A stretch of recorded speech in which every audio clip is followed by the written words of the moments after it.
I have a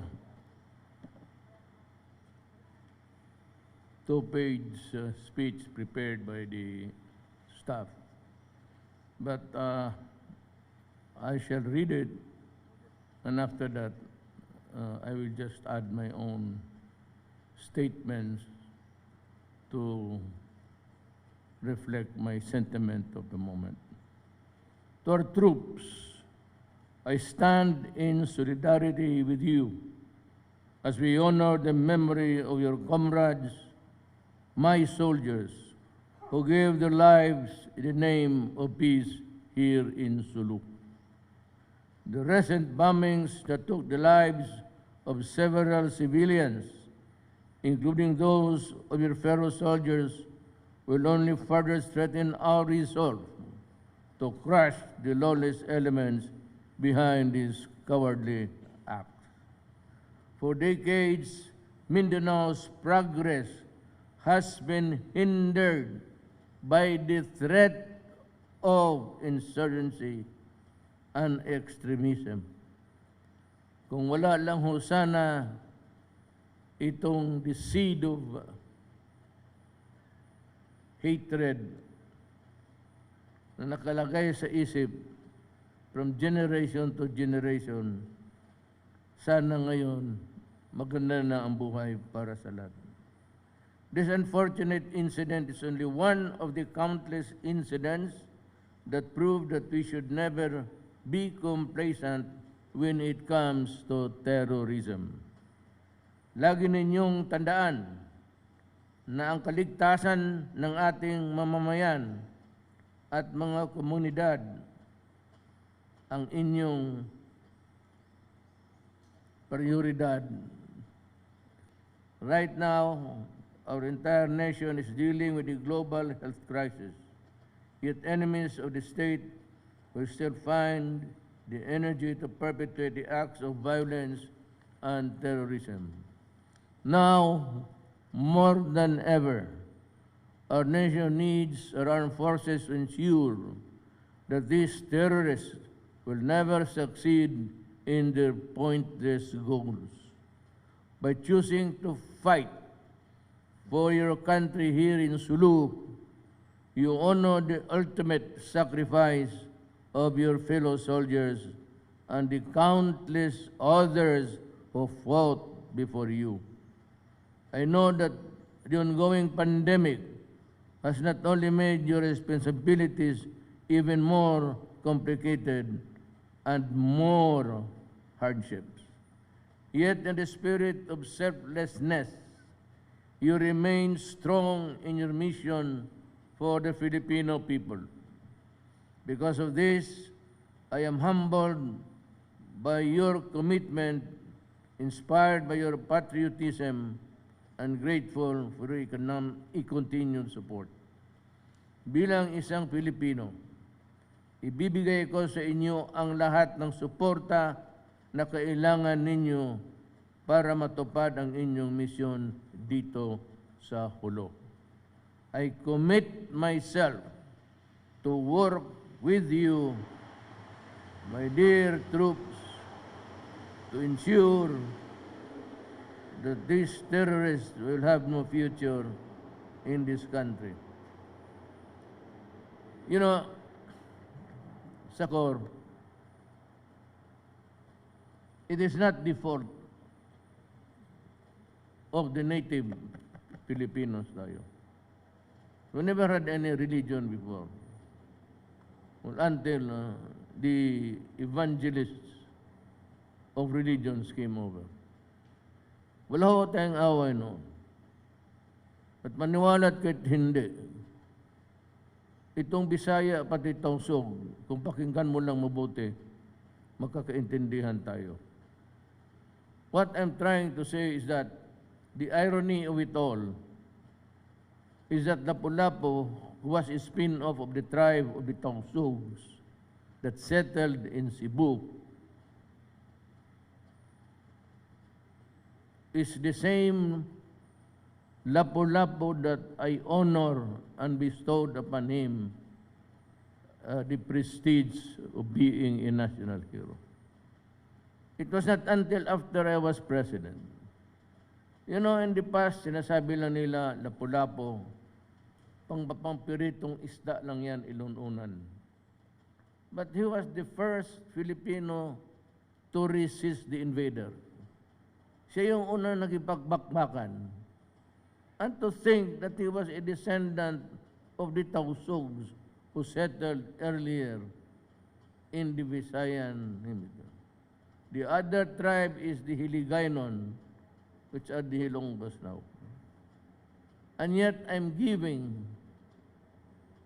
awards in his name to soldiers of the Republic of the Philippines, to which the Filipino people have agreed to form. Yan ang, I was holding the Quran and the Bible kanina. Sandali. In both holy books, there's only one God. It's your Allah. It's God the Father for the Christians. Pareho lang. And yet in thy name, because of certain extremists, yung unang pumasok na galit doon sa mga Pilipino sa southern part, which is now Mindanao, at yung mga Moro, yung nagkaisa against the Spaniards. We never had any quarrels. We never took slaves of any tribe. Tayong lahat magkakaibigan. We were just trading with each other. And yet, when the Spaniards came, ang problema nagdala ng reliyon. Well, of course, also for the Islam, but ang Islam for evangelization lang. The Spaniards conquered what is now the Philippines because he chose to name it after King Philip, who sponsored this expedition to this part of the world. Ang binibigay kong award in the name of a Tausug for my soldiers who have fought the insurgents now. Kung hindi lang sabihin mo na ang pinapag-usapan natin dito ay ang Diyos, nakakatawa eh. Because, can just imagine, ang medalyang binibigay ko, Lapu-Lapu, and he was the first defender of aggression by the Spaniards into this country. Time and again, panahon pa ni Quirino, Camlon, and I could remember still my father, who was a member of the cabinet of Mr. Marcos. I heard him tell stories about why he cannot, because he can understand, magtagal dito sa amin. He could not speak it fluently, but he could understand Visayan. And it was my father who told me, you just listen carefully. The Tausug dialect is similar to the Visayan language. So yan ang I cannot divine, I cannot fathom, hindi ko maabot kung paano ito diskartehin. Time and again, peace process, nag-usap tayo, then here comes Al-Qaeda, walang ginawa na kung pumatay ka ng tao, ki-inosente man o hindi, Moro man o Kristiyanos, pagpaputokin ka, putok kayong lahat. That's why when I visited the blast, and thank you for sharing with me the gesture, lumuhod ako hinalikan ko yung at least simento to where my soldiers and the countless and at saka yung mga tausog na walang their lives snapped out. Niriso na to.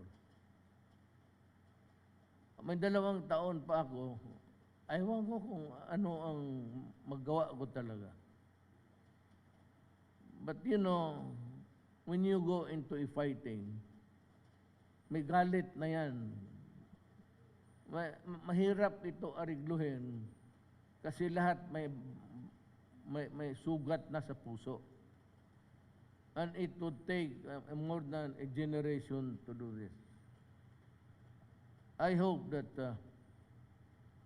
any one of my children would become a politician, baski barangay captain lang, that will be able also to do something about this problem of the Moro and the Christians. Kakawala-walang kasalanan. Kaya ako lumuhod, hinalikan ko yung lupa. Kasi hindi lang man nakapagtawag yung Allah, I commit my sign of the cross before dying. Well, of course, it's so that in that Bible, it says Allah is all knowing and everything.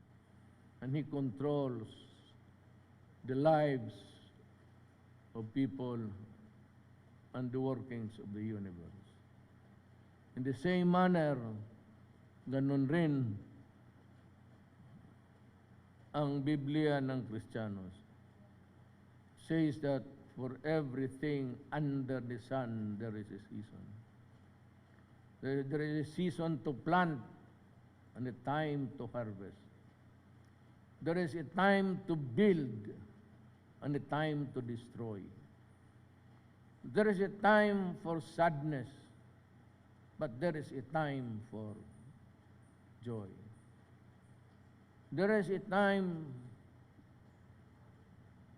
that we do not talk to each other, but there will always be a time na mag-usap. Sa ayaw mo't sa hindi, dadating yan. Because it is Allah's will.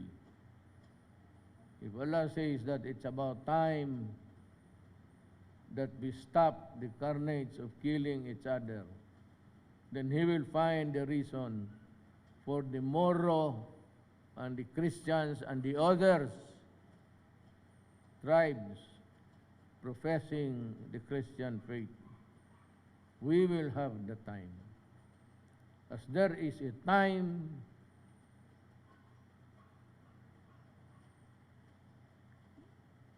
for war, and there is a time for peace. Kailan yan? Well, I don't know. As there is a time to live, and there is a time to die. Ikaw yung address you because ikaw yung nire-respeto ko. You have a colorful life. Kung sa patay, dapat patay ka na sa dinaanan mo sa buhay. And yet you are still here around. Why don't you try to help me within the next few months last year?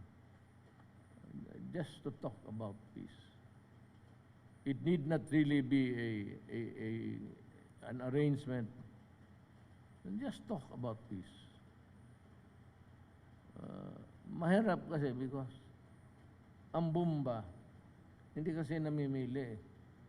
Yan ang problema. At kung ang pinatay mo inosente, there will always be a time that you will have to answer for the killing of an innocent human being. Baski anong klaseng reliyon. Allah says about revenge. Allah says about the giving, the taking of life. And Allah says that there is also a time to answer for all of these things. So I will end my speech with an appeal that if we cannot really agree, then we fight. And we fight hard hanggang magkaubusan na. Maybe by that time, kung ubos na ang lahat, wala ng giyera. Sa pagka ngayon, hindi ko mapigil ang mga sundalo ko kasi may mission sila. And the mission is to crush the insurgents. And the insurgents, ang mission nila is for the greater glory of Allah. Wala man tayong problema. We honor Allah. We pray to Allah. Ako pabigat because of my mixed ascendancy. Same. I've always been answered with a lot of blessings from Allah. So ang hiningi ko lang sa inyo na even as you fight, think about peace. Because if I will say to you that this is 2020, 2021, aalis na ako. Ang ibig mong sabihin 2023, 2024, 2025, hanggang 2050, ganun pa rin. Hindi na lang sa reliyon na magpagpakamatay ka. It's about your generation. How about the flowering of the Moro? Nakagaya ng ibang lugar, Dubai. When will the Moro Filipino ever taste of this law? But only when the leader also, be he a Muslim or a Christian, shall govern according to the will of Allah or God. Yan lang. In the meantime, we fight. And sa pagkangan sabi ko, I cannot offer anything. Because I have also my mandate. I do not only order, I impose duties. Gawin ninyo ito. But if in the God's time, maybe, kailan yun, we will have a time to talk and to ponder about peace at yung mga anak ninyo. Biro mo na palakihin mo, hindi mo nga padapuan ng lamok, but only to die walking there on the streets. Sabong. And you know, yung give and take na vengeance, if it is hatred, it cannot be stopped anymore. Hardly. So, it is a impossible dream. It is an unreachable star. But it behooves upon us, tayong mga leader, even to try, and even to talk as we wage war. Ako, I do not find anything reprehensible in talking to my enemy across the table and at the same time ordering my soldiers to fight. That's the only way for us to move forward at this time.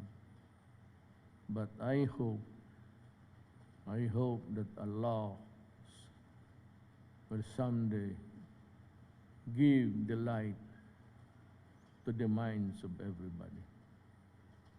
Maraming salamat po.